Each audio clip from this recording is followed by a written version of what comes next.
Yes, welcome everyone here to the Smash Sports Show right here on Smash FM here on a Wednesday here in Melbourne. And of course, let's go across to our friends over in WA in particular, and of course, speak to one of our favourite WA women's football teams, and that is Swans Districts.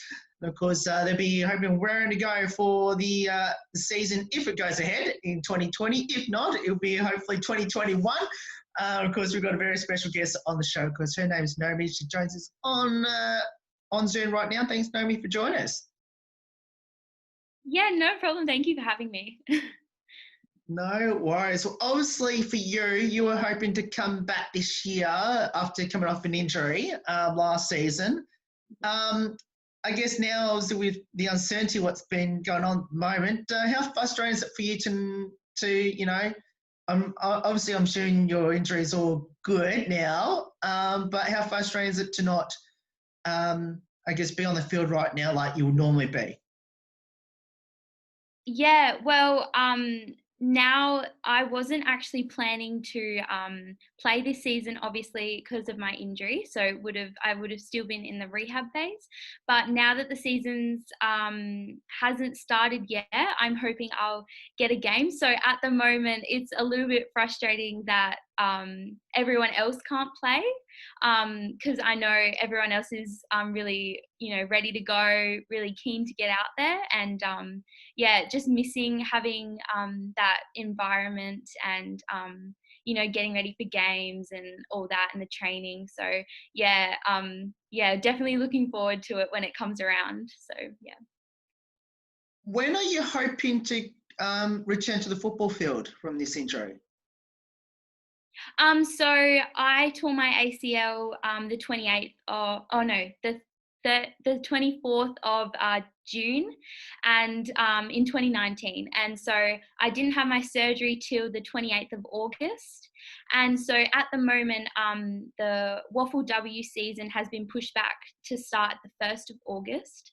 So I'm hoping once I've completed my year of rehab, which will be on the 28th of August, I might be able to get in a few games before the season finishes and they get into finals and stuff. So yeah, we'll see what happens, but yeah. Is this, this pandemic, I guess you mentioned that obviously you're very disappointed for your other teammates. You would love to be on the field right now, and obviously you were going to miss the season if it was as normal. But has this pandemic sort of helped you out in a bit to know that, you hopefully be back on the field in 2020 instead of, when you first did your injury and thought, geez, I'm going to miss the whole of 2020? Yeah, it's pretty crazy how things have worked out that way. Because I was dead set gonna be the water runner for the season because obviously I couldn't play. So now that it's been pushed back, anything could happen. But having that isolation period has really helped me really focus more on my rehab and getting better at things that I'm struggling in, and just keeping me accountable and making sure that I'm training. So it's been good in a way, but obviously for everyone else it's been a bit of a bummer. So yeah, but it's pretty crazy how it's worked out that way. So yeah. Now, you might as well tell us, also I don't want to give you flashbacks to what happened a year ago. It's almost a year ago now to that injury. You mentioned it was the 24th of June, which is 2 weeks' time from today. I guess tell us what did you do on that fateful day on the 24th of June last year? Yeah, so we were playing Claremont. It was the third quarter, and it was basically a non-contact injury. So I was trying to tackle someone, and they just basically ran around me, and I just must have landed weirdly and twisted trying to tackle them, like chase them down, and I just fell to the ground, and I just couldn't stand back up, and I knew I was in trouble. So it wasn't a good feeling at the time. I knew I was it wasn't good, but yeah. I guess, looking back, I guess, have you sort of reassessed what you'd be hopefully to get back to when you'd be playing again to maybe do things differently?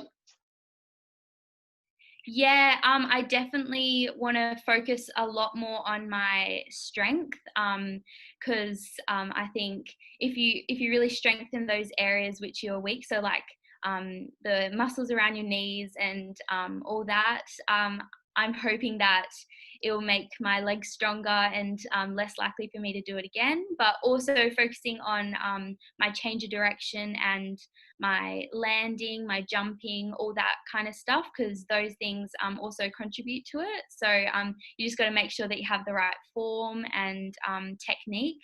So that's definitely something that I really want to focus on.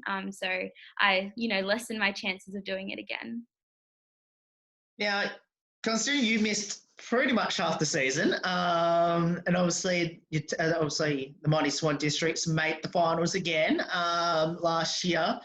How did they go in for the rest of the way while you were watching from the sidelines? Yeah, they did amazing. Honestly, they are a really strong team, and they continued to just power through the season. And yeah, we made it all the way to the grand final, which is just incredible. So yeah, they are, this season, if there is a season, I think we're just going to come back better and stronger, and hopefully we'll make it to the grand final again and do even better this time. So yeah. Now, of course, I'm assuming the team that you want to beat the most is East Fremantle, who beat you in last year's grand final, which I think made it two in a row for them. I guess, are you hoping to, once the season starts, to go out there and once you've versed the Mighty Sharks to beat them at their own game when it counts in the grand final or the final series altogether? Yeah, definitely, definitely. They were really strong last season, and they definitely came out on top in the grand final, and they deserved it. But yeah, it would be just the best feeling to beat them, and just a confidence booster that yes, we can beat them, and if we were to get into the grand final again or in the finals, we can beat them, and yeah, we can go all the way. So it would be just the cherry on top to beat them. Now, you must have tell us, obviously, tell us a bit about your amazing head coach. Oh, are you talking about Leith Woods? Yes, that's the person I'm talking about. Yes, yes. Yes, she is amazing. She is a school teacher, I'm pretty sure, and she has spent the past few years coaching the youth girls, which is the under 18s team at Swans, and this year she's been upgraded to coaching the league. So yeah, it's very exciting, and she's just amazing. She's very encouraging, really supportive, and she loves to really get to know our players and build that relationship, check in if how you're going, and yeah, she's really good at giving advice, and just yeah, she's just a great person. So I'm very excited for her to be the coach this season. Now, you mentioned her credentials, obviously winning premierships at Swan Districts at the Rogers Cup level, which obviously for anyone out there, it is the youth girls level, as you mentioned. I guess how good is it to have a coach that knows the system, that knows all the players in Swan Districts and know what the expectation is of the club? Yeah, it's really good, really good. So yeah, it means that we have more trust in her. There's more respect that she knows what she's talking about, and yeah, she's just she's done it all basically. So yeah, she's really good. She's gonna do well. Now, I guess tell us a couple of the players, without giving too much away to your opponents, tell us a couple of players we should watch out for in the upcoming season if it goes ahead this year, and that we should watch out for in your team. Obviously, you can't include yourself. We are very fortunate to have a lot of talented girls in our team, a lot of AFLW players. So, you know, like I reckon all the players have their own, you know, abilities to watch out for, but definitely Ebony Antonio, Amara Cameron, she is so speedy, so quick, and you just got to keep your eye on her. And you know, Kelly Gibson, who else? We got a few players that are really good. Michaela Bowen. So yeah, all those players, yeah, they're really good. So watch out. Now, obviously, later in the week, we're going to interview your other teammates in Jess Cox later in the week. Tell us a bit about her so we have a bit of an idea when we interview her on Friday. Yeah, she is someone that I look up to a lot, actually. Yeah, I don't know if she knows that, but she does now. She is pretty much an all-rounder. She can play in the forward line, the midfield, and the back line. I think she spends most of her time in the forward line, though. She is very good at kicking goals. She knows her structures and all the stuff you need. So yeah, she's very knowledgeable and a very trustworthy player as well. So yeah, it'll be good to talk to her. Yeah. Now, and how good to have her in the team. And as you mentioned, you look up to her. I guess how special to have her in the team. Yeah, very special, very special. She's she's a really good person to have around. So yeah, she loves to give advice, you know, point out where you've gone wrong in like a drill or in the structures. So she's really encouraging and supportive, so yeah, it's great to have her in the team. Going into the 2020 season, if it goes ahead, if not 2021, tell us, now we mentioned about the players to watch out for, and obviously most of them are AFLW. Tell us a couple of the youth girls players we should watch out for coming through into the senior team, that is. Oh, into the senior team? Okay, definitely Emma Nannett. She played youth girls last year, and she's been training with the league team. So I'm hoping she'll get a debut this season, which I'm pretty sure she will, because she is a gun. She's really, really talented. So I think she'll be one to look out for. And I think we had a lot of youth girls debut last season. So like the Hyde twins, Hayley Cole, Nara Anderson. We had all them last season. So I'm not sure if there'll be we'll see if there's a few more this season. But yeah. Now, for you, how did you get involved in footy and why did you choose it? So I used to play netball and athletics. At my local community club, Upper Swan, they had introduced a girls team for the 7, 8, 9, and 10 years. A lot of my mum's friends were saying, "Oh, Naomi, you should go down, try football," and I'd never ever like thought of playing football, never really had anything to do with it. So yeah, but then I actually did end up going down and playing that season for football, and I gave up netball. So yeah, I really enjoyed playing that season for my community club. It was really like pathway into everything that happened next. So then I got the next year I played for Swan District's the youth girls in 2018, and then the year after that I played in the league side for Swan District. So yeah, it definitely started from Upper Swan. So yeah, I'm very grateful for that little community club. Now, what would be some career highlights throughout your footballing journey so far? I'm assuming a premiership is going to be one of them. Definitely. But I definitely say debuting for the league side in Swan Districts was the biggest thing for me.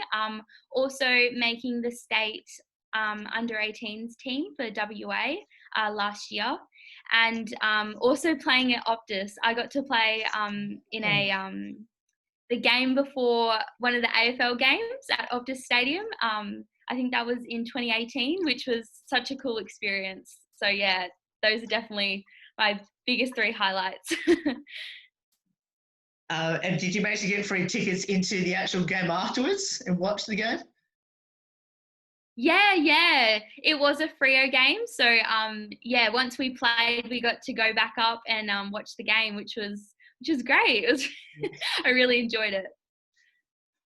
Now, I guess for you, what does the sport of footy mean to you, and especially being there at Swan Districts? So for me, AFL is a combination of all the things I love. So running, I really love running, endurance running especially. So it's I love that aspect of the game, but also the competition. I'm really competitive, so I definitely love the game for that reason. But I also think it it represents like new opportunities, especially for women, since it's such a rising in popularity. So it's an opportunity to meet lots of new people, new strong people, and inspiring people. So I love that aspect of the game. But also I love my club. It is such a supportive club. Everyone's really hardworking, and just the opportunities that they have provided me with, and all the inspiring people I get to work with, like all the AFLW players. They are really encouraging, and it just motivates me to keep trying and keep working. And so I'm very grateful for my club. Now, I know for a fact that they're at, I think it's still called Steel Blue Oval.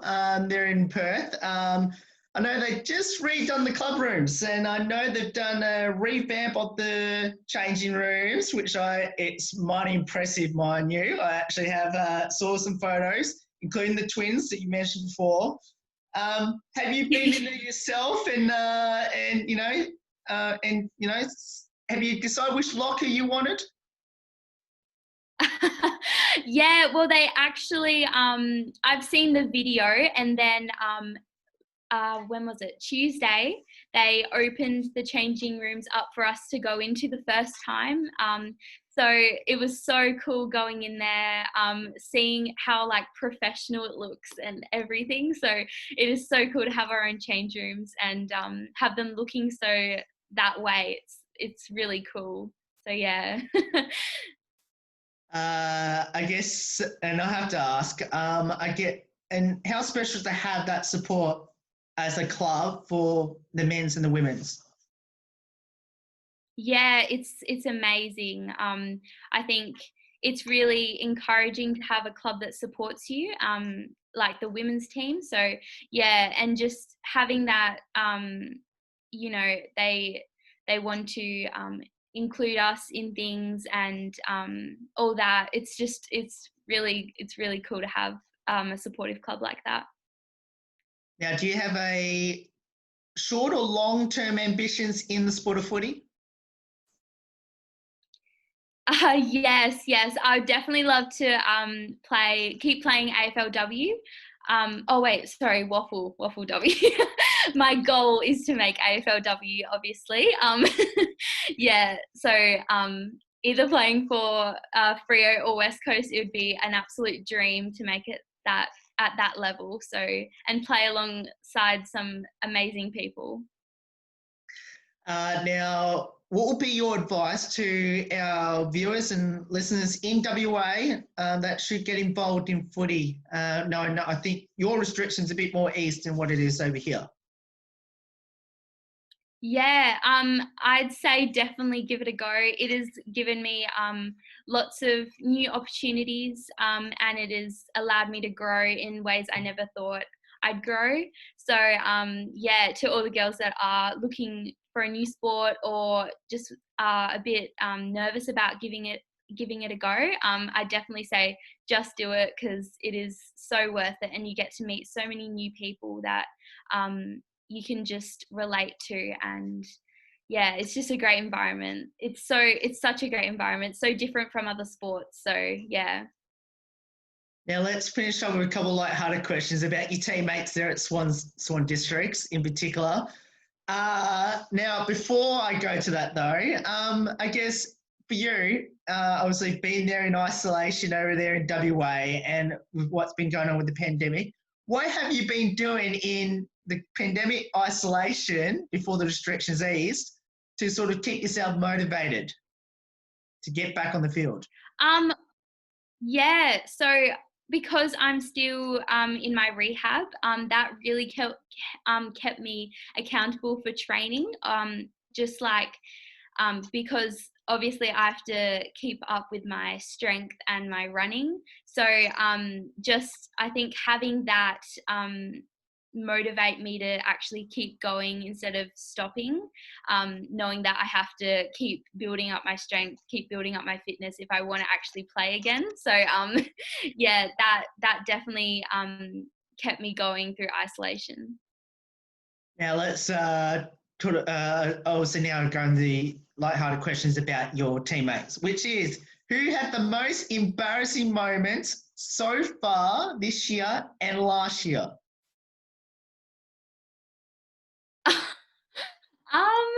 Oh, that's a hard one. That's really hard.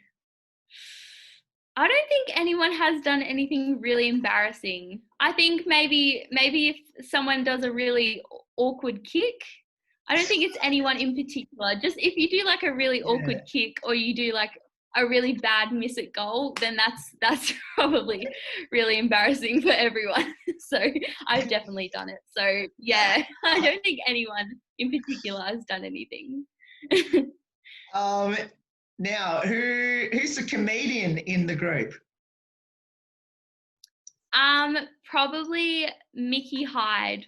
I'd like to say she's the comedian, I think. Or both the Hyde twins. They're pretty, they're always making jokes. So yeah, I'd probably say them. Now, any good dancers on the team? I think I'd like to say Michaela Bowen. She's always doing some sort of dance move during training, or doing some some some flips or something. So she's very energetic. So I think she's the best dancer in the team. Yeah, I agree with that one. Best singer in the team? Probably Naira Anderson. I had to share a room with her when we were playing with state. And yeah, she's got a really, really good voice. So yeah, she would be the best singer. Try and get on the show somewhere down the track. Yeah. Now, I know there's this new social media craze called TikTok. I'm assuming your teammates have done that during this isolation pandemic at the moment. What's the funniest or silliest one that you've seen from any of your teammates? Oh, I know Ange Stannett and Ashley Sharp had been doing them quite frequently, and they were being posted on the Freo website and the Swan District's website. So I think they were doing pretty good with those TikTok dances. So yeah. Well, I thought Ash was going to do one of those. Now, I know, obviously, you know the team didn't ultimately win it all last year. How was the Mad Monday celebrations after last season? I actually didn't. I don't even think we might have had a Mad Monday, but I definitely didn't go. So I have no idea. I have no idea. Sorry. That's all right, all good. We'll go on to the next question, which is, Yeah. looking back at last year, who was the person who ran the songs prior to a game to hype the team up, and what was the worst song on it? Ooh, I don't even know who did the songs. I don't even know. I just turned up and there was music playing. So I don't actually know. Sorry. Fair Not enough. very good at We'll finish with two final ones, which is, do you have a pre-game superstition or ritual? Yes, I actually have a few. So before the game, I don't actually even like to think or talk about football at all with my family or anything, because I think I overthink it and it gets me stressed out. So I don't like to think about it until I get to the oval.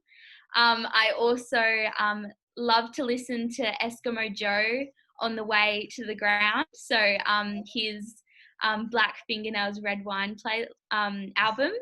Yes. And I also like to get in at least 100 touches before the game, just to keep me just so I know that I'm on point. Or yeah. Do you actually keep count of how many touches before you hit the 100 in pre-game? No, I just know when I've done enough. If I need to do a bit more, I'll do a bit more. Or yeah, so I don't actually count to 100, but I just assume it's more than 100. And of course, I've got to finish off with this one last one, which is, describe the Mighty Swan District's league team that you're in, as many words as you like. An absolutely amazing team. They are just encouraging, inspiring, really hardworking, committed, just everything you want in a team. They are just amazing. So yeah, that's the word, amazing. Yeah.